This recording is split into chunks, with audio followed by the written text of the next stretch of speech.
Kesimpulannya, PSBB Sumatera Barat diperpanjang hingga 7 Juni. Jadi saya sebutkan PSBB Sumatera Barat diperpanjang hingga 7 Juni dan pakai koma kecuali Bukit Tinggi.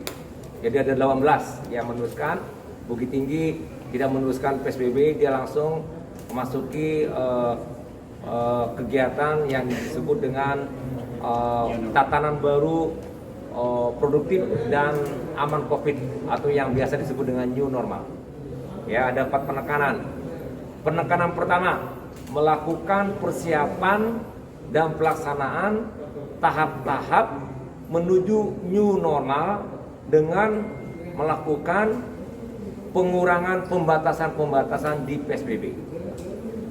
Itu nanti kita ada dasarnya Kemendagri 830, bisa dibaca di bab A di angka 1 dan 6 dan juga di tujuan umum itu juga ada sebutan mengenai pengurangan pembatasan. Oke, itu satu ya. Yang kedua, mendisiplinkan masyarakat untuk ikut protokol COVID. Ini pun sesuai dengan arahan Bapak Presiden kepada Bapak Kapolri, Bapak Panglima yang dituliskan kepada Pak Kapolda dan Danrem untuk melakukan penegakan disiplin masyarakat tentang pelaksanaan protokol COVID. Nah, jadi itu poin kedua untuk supaya masyarakat disiplin, masker, cuci tangan, jaga jarak dan seterusnya. Itu juga penekanan yang kedua.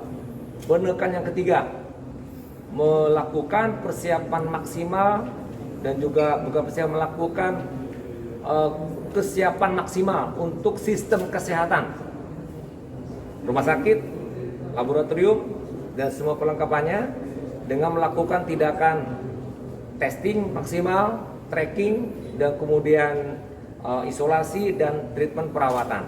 Itu poin ketiga yang mana kita harus mengendalikan. Jadi poinnya mengendalikan penyebaran COVID dengan memaksimalkan kerja-kerja di bidang tadi testing, tracking dan seterusnya. Itu yang poin 3. Jadi kita harus tetap mengendalikan penyebaran COVID ini dengan semaksimal mungkin supaya tidak tersebar. Nah, poin yang keempat, provinsi mendukung kota dan kabupaten yang akan melaksanakan secara cepat kegiatan new normal dengan mengikuti aturan yang telah dibuat diantaranya dari Kemenkes 328 dan Kemendagri 830. Nah, itu 4 poinnya. Alasan diperpanjang, Pak? Alasan diperpanjang banyak. Di antaranya kita masih RT ya, RT ini effective reproduction number 1.06 untuk hari ini. Ya, jadi masih di atas 1 untuk provinsi. Tapi untuk kota dan kabupaten sebetulnya ada beberapa yang sudah di bawah 1. Pak, bagaimana dengan kan harapan dari pemerintah pusat Sumbar termasuk yang diharapkan menerapkan new normal, Pak? Nanti konfirmasinya ke pusat itu seperti apa, Pak? Kami sudah bicara dengan pusat ya. Jadi kalau seandainya besok, lusa dan seterusnya, maka poin 1 tadi sudah siap kita laksanakan. Jadi kehendak pusat untuk kita segera new normal, misal tanggal 1 Juni, 2 Juni, maka poin kesepakatan tadi nomor 1 sudah bisa mengikuti. Jadi tidak ada masalah. Di tanggal 7 Juni kan maksimal. Tapi poin 1 tadi kan sudah melakukan ada persiapan, ada pelaksanaan tahap. Jadi udah langsung. Jadi kalau misalkan kawan-kawan kota kabupaten diharapkan tanggal 1 ya siapin semua tanggal 1. Poin 1 sudah disepakati. Jadi udah bagian dari kesepakatan dengan Bupati Wali Kota. Padang Panjang dan Kesel setuju perpanjang, kenapa, Pak? Karena persiapan yang dilakukan belum maksimal juga. Makanya dia masuk kepada poin 1 yang tahap-tahap. Jadi bertahap dia sudah lakukan pelonggaran sekarang. Tapi belum seperti Bukit Tinggi. Ya, kan ada yang persiapan, ya kan ada tahap-tahap pelaksanaan. Nah, itu dia. Jadi ada poin-poin yang kita memberikan ruang kepada kota kabupaten dengan situasi kondisi di daerah masing-masing untuk bagaimana dia bisa menyiapkan, karena Kemendagri 830 itu ada indikator pakai angka setiap persiapan yang harus kita lakukan. Tidak hanya sistem kesehatan, masyarakat dan juga kondisi epidemi yang ada di daerah kita itu ada hitungan-hitungannya. Nanti kalau seandainya hitungannya itu sudah memenuhi syarat, baru dia bisa keluar. Jadi tidak serta-merta, hanya kemauan dan semangat. Tadi juga dari pakar epidemiologi, jangan uji coba, jangan semangat tanpa harus melihat situasi yang sebenarnya.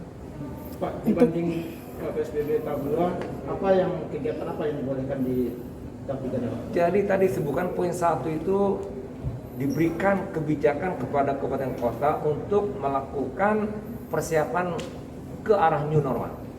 Di PSBB sebelumnya tidak ada itu. Nah, persiapan itu apa yang dilakukan? Di antaranya mengikuti arahan dari pusat, seperti contoh nanti Kemenak akan mengeluarkan peraturan yang tertulis secara lisan sudah disampaikan, membuka masjid dengan rekomendasi izin dari para camat. Tentu Bupati Wali Kota juga melakukan rekomendasinya. Nah, itu contoh. Dulu nggak ada, sekarang ada seperti itu.